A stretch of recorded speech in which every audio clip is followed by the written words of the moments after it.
Yeah. And second important point I would like to tell you कि in today's class what we are going to cover, in today's class we are going to cover Lolita.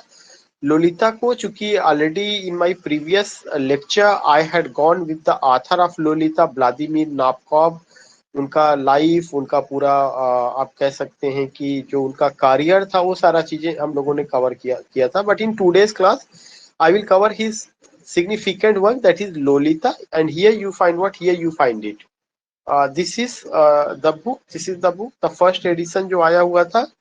And author कौन है? Vladimir नाबकोव. और कहाँ पे? पहली बार France में. Language क्या था?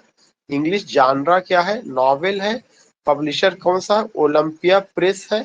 Publication date 1955, pages 336.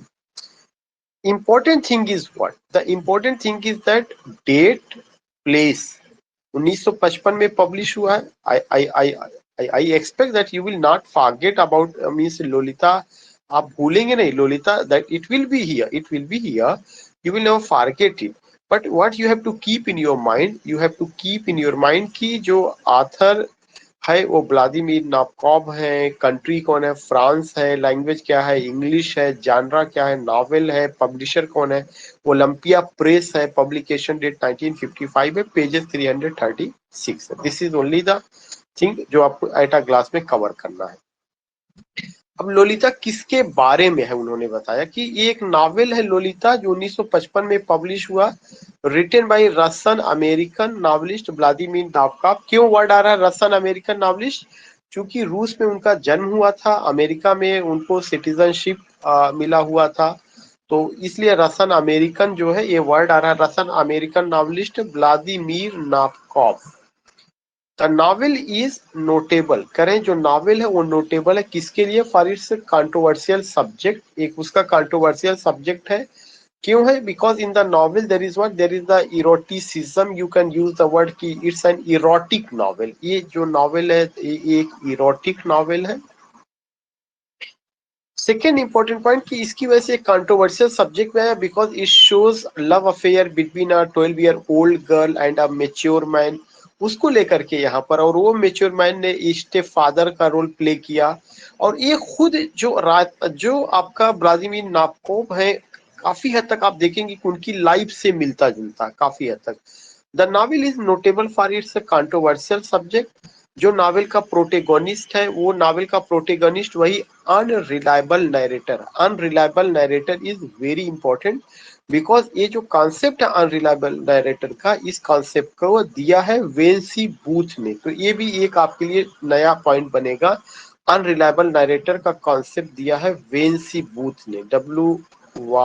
WYANE, Wayne Booth. Wayne Booth का एक किताब है द रेट्रिक ऑफ फिक्शन. ये अमेरिकन थियरिस्ट है, अमेरिकन फिक्शनल थियरिस्ट. अमेरिका के बड़े थियरिस्ट है नावल पर जो है. और उनकी एक किताब है the rhetoric of fiction. RHETORIC, the rhetoric of fiction. मेरी PhD भी इसी पर ही है. 1961 में ये किताब आई है द रेट्रिक ऑफ फिक्शन. तो you will come to know कि जो द रेट्रिक ऑफ फिक्शन है इसमें ही उन्होंने एक कॉन्सेप्ट दिया. वह कॉन्सेप्ट क्या? Unreliable narrator. अनरिलायबल नरेटर कौन होता है? वह नरेटर जिस पर की विश्वास ना किया जा सके, जिस पर विश्वास ना हो. और विश्वास क्यों ना हो? वह जो है क्या करता है कि फ्रंट में नहीं आता, वह अपनी आइडेंटिटी छुपाता है. हो सकता है वह कोई निक नेम रख ले, हो सकता है वह कोई सूडोनिम रख ले. और यही चीज होता है, वह फ्रंट में नहीं आता, अपने आप को बिल्कुल छुपा करके रखता है. और अपना अब वो चाहता है कि उसके बारे में लोगों को पता ना हो. घटना पूरा बताएगा, कहानी पूरा सुनाएगा, लेकिन वह जो घटना और कहानी सुनाएगा वह पर्दे के पीछे. तो पर्दा कौन सा? वह किस चीज का लेता है पर्दा? वह एक ऐसी चीज का ले लेता है कि हो सकता है निक नेम, सूडोनिम, कोई अपना गलत नाम रख ले जो है, ताकि उसकी आइडेंटिटी लोगों के सामने ना आए. This is unreliable type of narrator. तो जो नॉवेल का जो नरेटर है वह अनरिलायबल नरेटर है, a middle aged literature professor. और वह जो है क्या है? लिटरेचर का प्रोफेसर है, मिडिल एजेड। मिडिल एजेड का मतलब नियर अबाउट आप मान चलिए कि 40 प्लस 50 के आसपास का मिडिल एजेड लिटरेचर प्रोफेसर। किसका है? Professor, literature professor, under the pseudonym Humbert. Humbert, हम जो है जो अनरिलायबल नरेटर है उसके बारे में दो चीजें जान पाते हैं। एक तो उसका सूडोनिम क्या है? हम्बर्ट। हम्बर्ट है। यही जो सूडोनिम हम्बर्ट हम्बर्ट है यही प्रोटेगोनिस्ट है, यही मेन कैरेक्टर है। और यही क्या करता है? सेक्सुअल रिलेशनशिप बनाता है 12 ईयर ओल्ड गर्ल से जिसका नाम डोलोरेस हेज है। अभी उस स्टोरी को हम लोग कवर करेंगे। तो आपको जो ध्यान में रखना है वो क्या चीज ध्यान में रखना है कि लोलिता एक ऐसा नावल है that was written in 1955, written by Russian American novelist Vladimir Nabokov. जो नावल है यह एक कंट्रोवर्शियल सब्जेक्ट के लिए लोग इसको याद करते हैं। वह कंट्रोवर्शियल सब्जेक्ट क्या था? वह कंट्रोवर्शियल सब्जेक्ट ये था कि इट्स एन इरोटिक नॉवल। दूसरा चीज, in this novel it has been shown, what it has been shown कि a mature and middle aged man just makes the sexual relationship with a 12-year-old girl, Dolores Hayes। Dolores hedge. और वो जो middle aged man है वह वही पूरी कहानी को बताता है, लेकिन वह अपनी आइडेंटिटी लोगों के सामने आने नहीं देता। और वह क्या करता है कि ही जस्ट टेक्स सूडोनिम, और वह जो सूडोनिम धारण करता है उसका नाम क्या है? हम्बर्ट। हम्बर्ट। और वह जब हम्बर्ट हम्बर्ट एक सूडोनिम धारण करता है तो obsessed with a 12 year old girl Dolores Haze, whom he kidnaps and sexually abuses after becoming her stepfather। after becoming her stepfather, how it happens अभी मैं जो एक पेज और शेयर किया हूं उस पे मैं ये बात करूंगा। और वो जो डोलोरेस हेज है उसको अगर आप देखेंगे तो व्हाट डू यू फाइंड कि 12 ईयर ओल्ड गर्ल के साथ फिर Dolores Haze whom he kidnaps and sexually abuses, then you find कि उस लड़की का नाम क्या रख दिया जाता है? लोलिता। बाद में डोलोरेस हैज के साथ क्या होता? All this things I will tell you. Dolores Haze is another character, then you find Lolita. Lolita is the Spanish nick name for Dolores. कह रहे जो लोलिता है यह स्पेनिश भाषा का शब्द है और यह डोलोरेस का ही निक नेम है। whom he calls her privately। The novel was originally written in English and first published in Paris। क्योंकि फ्रांस में ये लिखा गया था, 1955 में लिखा गया। ओलंपिया प्रेस ने इसको पब्लिश किया था। समथिंग 300 कितना पेजेस का था वो मैंने आपको बताया। I just want to tell you here कि in this sheet you find some important, what you find some important information। और वो जो important information है कि it's an erotic novel written in 1955, written by whom? Russian American novelist Vladimir Nabokov, an unreliable narrator जिसका pseudonym है Humbert Humbert, who makes a sexual relationship with 12-year-old girl Dolores Hayes, और जिसको kidnap करता है, sexually abuse भी करता है। और उसके बाद जो है यू फाइंड कि लोलिता भी उसको नाम देता है, लोलिता निक नेम है। This things you find. और फ्रांस में ये पब्लिश हुआ, लिखा गया 1955 में ओलंपिया प्रेस में। This is another thing. Then you come to know कि नाबकोव से इस वर्क को लेकर के कई बार उनका इंटरव्यू हुआ। बीबीसी ने भी इंटरव्यू लिया, प्ले बॉय के लिए भी उन्होंने इंटरव्यू दिया। उस इंटरव्यू में उन्होंने अपने नावल के बारे में क्या कहा, जैसे यहाँ पे आप देखेंगे Nabokov rated the book highly in an interview for BBC television 1962 में उन्होंने बीबीसी को इंटरव्यू दिया। और उस इंटरव्यू में उन्होंने क्या कहा? Lolita is a special favourite of mine. Lolita मेरी फेवरेट नॉवेल है। It was my most difficult book, the book that treated of a theme which was so distant. इसका जो थीम है यह कहीं से समझा नहीं जा सकता था, आसानी से समझा नहीं जा सकता था कि पीपल इसको रेडी थे करने के लिए। यह एक ऐसा the book that treated to a theme, जो बुक है एक ऐसी थीम को लेकर के लिखा गया है जो थीम उस समय बहुत ही डिस्टेंट था, रिमोट था from my own emotional life, और मेरे अपनी इमोशनल लाइफ से जुड़ा हुआ था। That it gave me a special pleasure to use my combinational talent to make it real. और मैंने अपने जो है इमोशनल टैलेंट को इसको रियल में ला करके तब्दील किया। मेरे अंदर का वो इमोशन था लेकिन मैंने उसको जमीन पर उतारा। तो इन्होंने कहा कि लोलिता मेरा फेवरेट नॉवेल रहा है और यह थीम ऐसा था जो बहुत दिनों तक मेरे दिमाग में चल रहा था, डिस्टेंट, रिमोट था और उस इमोशनल लाइफ से जो मेरे जुड़ा हुआ था उसको मैंने एक बुक की शक्ल दी, वो मैंने लाया जो है। लेकिन उसका थीम इतना कंट्रोवर्शियल था कि ये खुद जो है उसको अपने रियल नेम से नहीं लिख पा रहे थे। एक और इंटरव्यू प्ले बॉय मैगजीन को उन्होंने इंटरव्यू दिया, उस मैगजीन में उन्होंने कहा no I shall never regret Lolita, Lolita लिखने के लिए मुझे कोई पछतावा नहीं है। She was like the composition of a beautiful person, Lolita को डिस्क्राइब करते कैसी है, it's composition and its solution at the same time since one is a mirror view of the other depending on the way you look. Of course, she completely eclipsed my other works, at least those I wrote in English, The Real Life of Sebastian Knight. कह रहे कि इसने मेरे और कुछ work को eclipse कर दिया, एक तरह से सूर्य ग्रहण जैसा मेरे वर्क पर आ गया। तो the real life of Sebastian night उन्होंने लिखा, बेंड सिनिस्टर लिखा, कुछ इनकी और स्टोरीज उतना ज्यादा फेमस नहीं हो पाई। There is a queer tender charm about that mythical nymph you find, ये उन्होंने कहा था। उसके बाद उन्होंने लाइफ को इंटरव्यू दिया था नापकोप ने, उसमें उन्होंने क्या कहा, I would say that all of my books, Lolita has left me with the most pleasurable afterglow, perhaps because it is the purest of all, the most abstract and carefully contrived. I am probably responsible for the odd fact that people don't see to name their daughters Lolita anymore. I have heard of young female poodles being given the name since 1956, but of no human being. What I want to say कि ये केवल एक statement है जो मैंने आपके सामने पढ़ा। आपको पता होना चाहिए कि अगर ये कभी आता है कि लोलिता के बारे में किसने कहा, तो व्लादिमीर नाबकोव का ये 3 इंटरव्यू है जो उन्होंने लाइफ को दिया, प्ले बॉय को दिया, बीबीसी को दिया, लोलिता को लेकर के।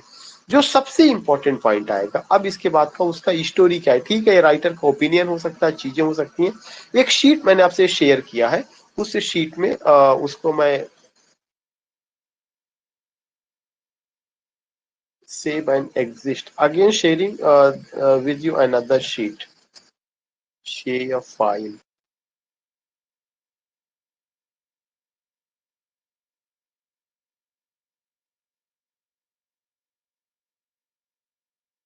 I think, is it visible? If it's visible, let me know.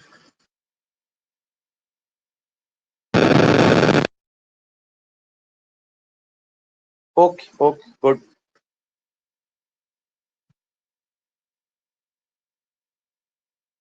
Yeah. So here you get what? Here you get कि एक मैंने शार्ट में अपनी तरफ से मैंने लिखा, and I just want to tell you कि what do you find Lolita, उसका स्टोरी क्या है। Even you all have, there is a chance कि you all have gone with this novel, even you know the story, even you know the theme, the character, but in my own words I would like to explain it. जब आप Lolita की बात करते हैं तो सबसे पहला चीज कि लोलिता का जो फॉरवर्ड है इसको जॉन रे जूनियर ने लिखा, JOHN जॉन, RAY रे, JR जूनियर, जो क्या थे, एडिटर ऑफ साइकोलॉजी बुक्स थे, and editor of psychology books के वो एडिटर थे। उन्होंने इसको लिखा और इसमें जब उन्होंने लिखा तो एक आदमी का पूरा जो मीमार था उसको लेकर के उन्होंने बात की है। और मैंने आपको बताया कि ये जो आदमी का लाइफ है किसी दूसरे का नहीं है। जब आप व्लादिमीर नाबकोव का अभी मैंने जो बायोग्राफिकल स्टडी आपको बताया था कि कैसे वो जो है बीए किए, बीए करने के बाद उन्होंने फ्रेंच लिटरेचर को भी पढ़ा और उसके प्रोफेसर भी बने, फिर अमेरिका गए, इस सारा का सारा चीज जो है हम्बर्ट हम्बर्ट जो कैरेक्टर है उसमें आपको मिलेगा। और यह जो हम्बर्ट हम्बर्ट कैरेक्टर है, एक कौन सा कैरेक्टर है, कैरेक्टर भी है और नरेटर भी, यही पूरी कहानी को सुनाता है, यही पूरी कहानी नावल में बताता है। तो जो हम्बर्ट हम्बर्ट कैरेक्टर है, it's the unreliable narrator. Unreliable narrator कौन होता है, जो पर्दे के पीछे होगा, जो चाहता है कि उसकी आइडेंटिटी दुनिया के सामने ना आने पाए, वह निक नेम धारण करता है, सूडो नेम धारण करता है और अपना ओरिजिनल नेम लोगों के सामने नहीं आने देता है। तो जो नावल जो है, एक तो फॉरवर्ड जॉन रे जूनियर ने लिखा, ये एक पॉइंट है, जो कि साइकोलॉजी बुक्स के एडिटर रहे हैं। फिर उसके बाद पूरे नावल में 3-4 इंपॉर्टेंट कैरेक्टर है जिनको लेकर के आपको पूरा नावल, पूरा स्टोरी आपको समझ में आ जाएगा। एक इंपॉर्टेंट कैरेक्टर हम्बर्ट है, दूसरा इंपॉर्टेंट कैरेक्टर एनाबेल ले है, तीसरा इंपॉर्टेंट कैरेक्टर चार्लोटी हेज है, चौथा इंपॉर्टेंट कैरेक्टर डोलोरेस हेज आप कह सकते हैं, और पांचवा इंपॉर्टेंट कैरेक्टर क्लेयर क्विल्टी है, छठा माइनर कैरेक्टर है रीता, RITA, रीटा। सो माइनर को मैंने सर्किल में रखा, एक हमें ध्यान में रखना, इसका कोई बहुत इंपॉर्टेंट रोल नहीं है, बाकी उन्हीं 5 इंपॉर्टेंट कैरेक्टर के इर्द गिर्द ही पूरी, कुछ और भी हो सकते हैं, कॉप्स हो सकते हैं, डॉक्टर्स हो सकते हैं, लेकिन उनका कोई नाम हम नहीं दे सकते हैं, अटेंडेंट हो सकते हैं। अब सवाल ये उठता है कि जो हम्बर्ट है, अगर आप हम्बर्ट को देखेंगे तो हम्बर्ट ऑलरेडी आपको बताया गया कि यह एक अनरिलायबल कैरेक्टर है, मेन कैरेक्टर है, उनका नाम ही हम्बर्ट है। यह जो है कैरेक्टर ऑफ द नॉवेल है, reflects the life history of Vladimir Nabokov, जो कि व्लादिमीर नाबोकोव के जीवन को काफी हद तक रिफ्लेक्ट करते हैं, उनके जीवन को काफी हद तक प्रेजेंट करते हैं। और कैसे प्रेजेंट करते हैं, जैसा मैंने आपको बताया कि ग्रेजुएशन उन्होंने किया था जिस यूनिवर्सिटी से, वो कल हम लोगों ने बताया था, मैंने आपको बताया था कि जब उन्होंने ग्रेजुएशन किया तो फ्रेंच लैंग्वेज पर भी उनकी पकड़ रही है। मैंने आपको ये भी बताया था कि फ्रेंच लैंग्वेज के पकड़ के साथ साथ कई चीजें उनके फेवर में रही हैं, कई चीजें उनके फेवर में रही हैं, जो मैंने आपसे डिस्कस किया, जिसमें से एक चीज ये रहा है। तो इसमें उनकी लाइफ को लेकर के बात की जाती है कि क्या चीजें लेकर के बात की गई है कि he died of heart disease while this man, की जो हम्बर्ट है, हम्बर्ट का लास्ट में अगर आप नॉवेल में देखेंगे, उनका जो डेथ होता है वह किससे होता है, हार्ट डिजीज से उनका डेथ होता है।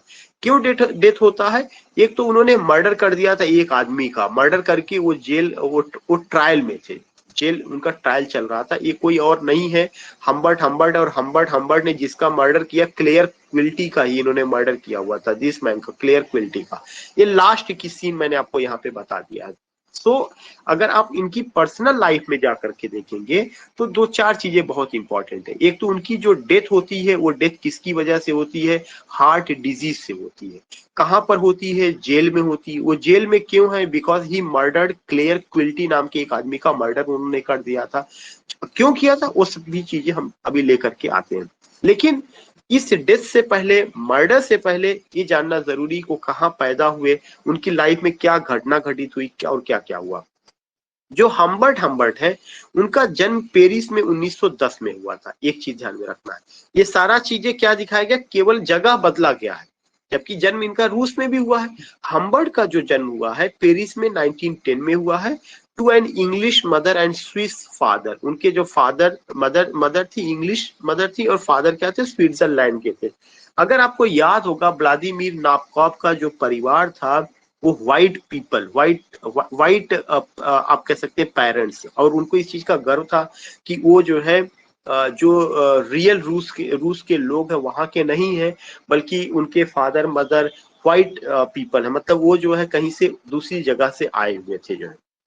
व्लादिमीर नाबोकोव के भी जीवन में, हम्बर्ट की भी लाइफ में यही हुआ कि हम्बर्ट का जन्म 1910 में पेरिस में हुआ, और कहाँ पे हुआ, to an English mother and Swiss father.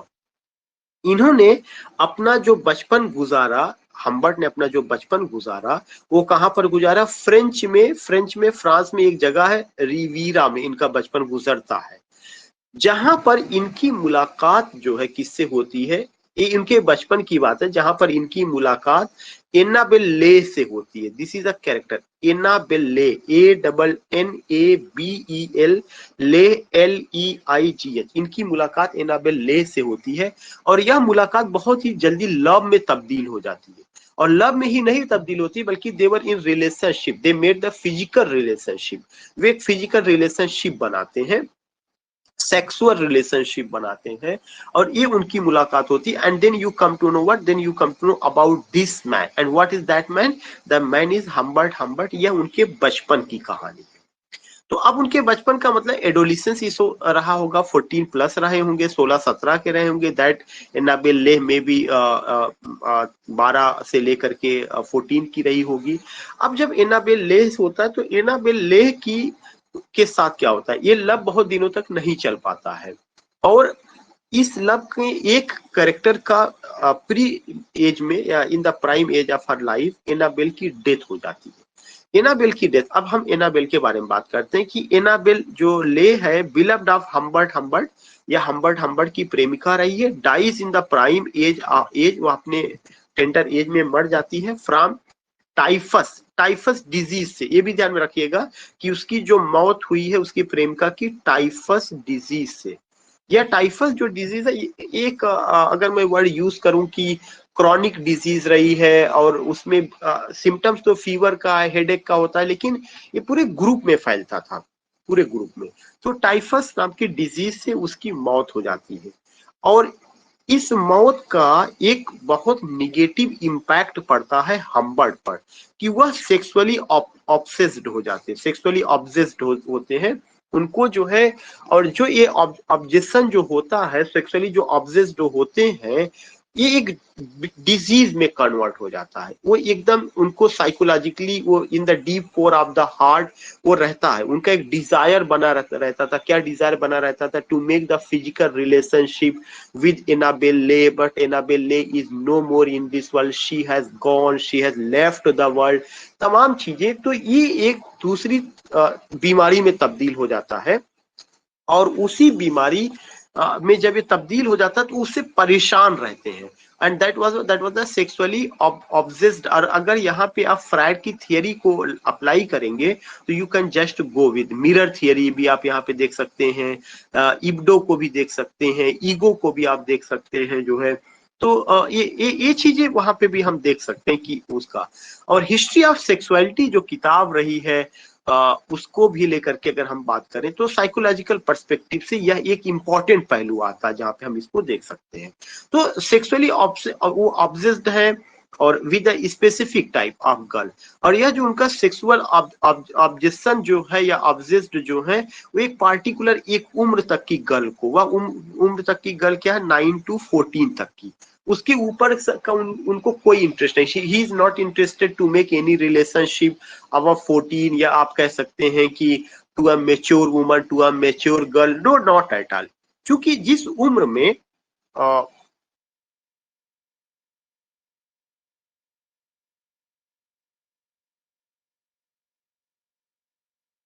या Jagriti is writing about electro complex, yes yes, we can do it. So I was telling you कि हम लोग जो बात कर रहे हैं उसमें एक इंपॉर्टेंट पॉइंट आता है। वह पॉइंट क्या होता है? वह पॉइंट ये कि when you talk about these thing, जब आप इन सारी चीजों को लेकर के बात करते हैं, तो एक सेक्सुअली जो ऑब्सेस्ड मैन है, उसका attraction towards 9 to 14 years girl है, 9 to 14 ईयर्स गर्ल है, और वह 9 to 14 ईयर्स की गर्ल्स, इस उम्र की जो लड़कियां होती हैं, उनको निम्फ करके पुकारता है, NYMPHETS, क्या नाम देता है? निम्फ कह के पुकारता है। निम्फ जो है छोटी परियों को कहा जाता है, NYMPHETS,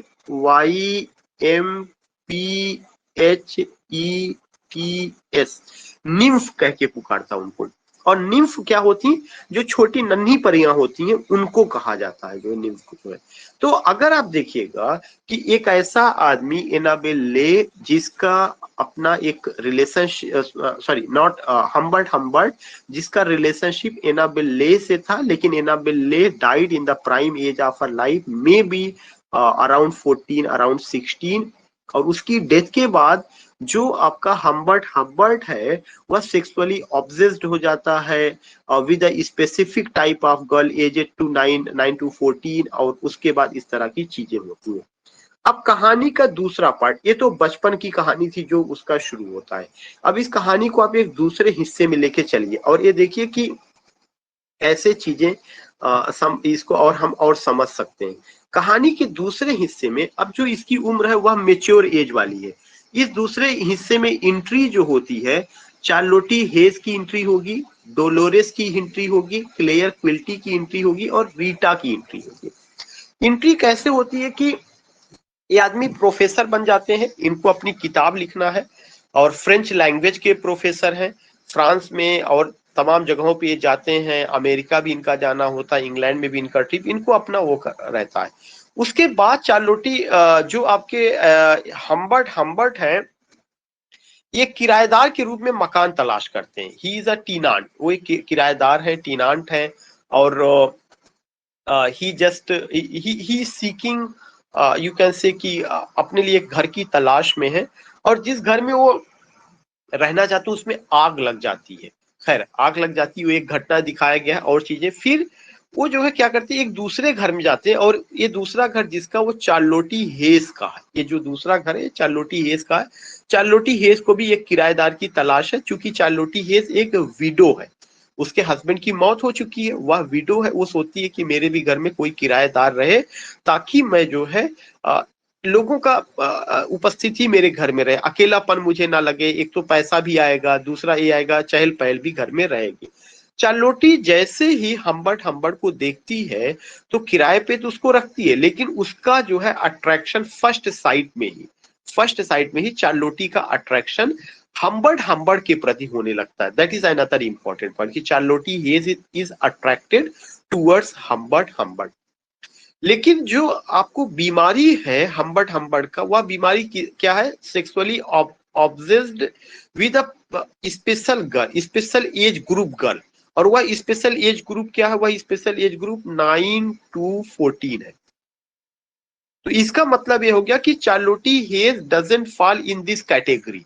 चार्लोटी हेज विडो है, चार्लोटी हेज मेच्योर है, तो चार्लोटी हेज तो अपना अपना अट्रैक्शन दिखाती है, लेकिन हम्बर्ट को इसमें कोई इंटरेस्ट नहीं है। हम्बर्ट उसके घर के अंदर जाता भी है तो देखता है कि उसका कमरा घर गंदा है, और वह वहां से जाने लगता है। लेकिन जैसे ही वह जाने की फिराक में रहता है तो वो चार्लोटी हेज उसको अपने गार्डन में लेके जाती है, जहां पे चार्लोटी हेस की बेटी डोलोरेस जो है गार्डन में सन बाथिंग करती रहती है। सन बाथिंग, धूप जिसको हम लोग कहते हैं, धूप में स्नान करना, वहां वो सन बाथिंग करती रहती है। और हम्बर्ट की नजर उस पर पड़ती है, तो हम्बर्ट का जो सेक्सुअली ऑब्सेस जो डिजीज है, वह उसको देख करके क्या होता है कि बाहर आता है। और उसकी जो उम्र है वो इसी कैटेगरी में, उसकी बेटी की उम्र। तो व्हाट डू यू फाइंड कि अब हम्बर्ट यहाँ पे रुकने की कोशिश करता है, कहता है कि मैं कंप्रोमाइज कर लूंगा, घर गंदा है या चार्लोटी हेज मेच्योर है, मुझे इससे कोई मतलब नहीं है। जो हम्बर्ट का बीमारी है, उस बीमारी का इलाज वह ढूंढता है डोलोरेस में ढूंढता है। तो for the sake of Dolores, या he has interest in Dolores, therefore he decides to stay where, to stay with Charlotte hedge.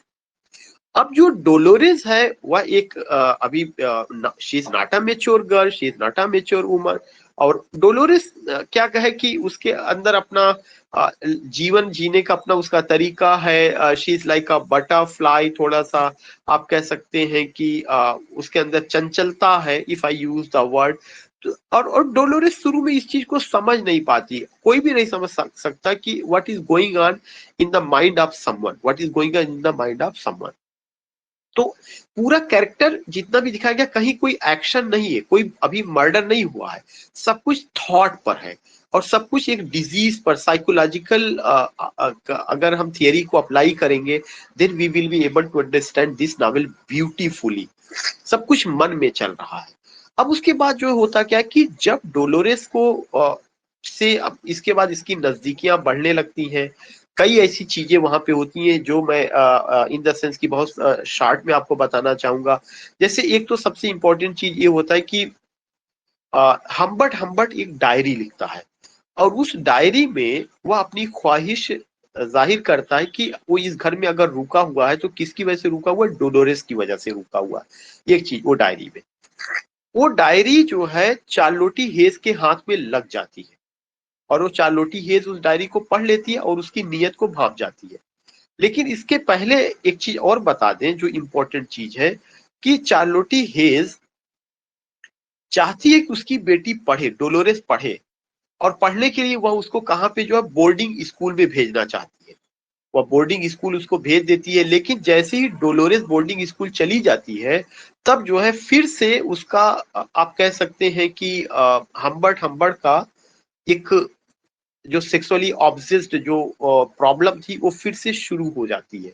वो हर समय चाहता है कि डोलोरेस उसके साथ रहे, डोलोरेस मीन्स लोलिता, उसके साथ रहे, उसके पास रहे, और पढ़े लिखे या ना पढ़े लिखे, दैट इज अनदर थिंग। क्योंकि उसके दिमाग में एक चीज चल रहा है कि he has to make the relationship, all these things, तमाम चीजें।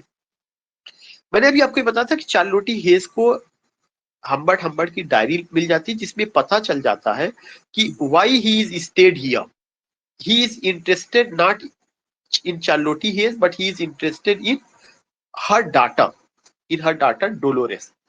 चार्लोटी हेज क्या करती है, लेटर लिखती है और अपने किसी फ्रेंड के माध्यम से ये लेटर अपनी बेटी तक पहुंचाना चाहती है। और इसी बीच में चार्लोटी हेज और डोलोरेस और हम्बर्ट में नोकझोंक होती है। वो घर से बाहर की ओर भागती है और जैसी जाती है तो सड़क पर एक मैडनेस की सिचुएशन है, स्टेट ऑफ मैडनेस डेवलप होता है उसमें। सड़क पर उसका कार एक्सीडेंट हो जाता है और वो मर जाती है, और वो लेटर भी जो है वहां नहीं पहुंच पाता उसकी बेटी के पास। फिर वो लेटर जो है कोई ला करके किसको दे देता है, हम्बर्ट हम्बर्ट को दे देता है। हम्बर्ट हम्बर्ट उस लेटर को जला देता है, तमाम चीजें इस तरह की चीजें होती है। तो अब उसमें क्या हुआ कि एक तो कैरेक्टर गया, कौन सा एक कैरेक्टर गया, चार्लोटी हेज। चार्लोटी हेज की कहानी खत्म।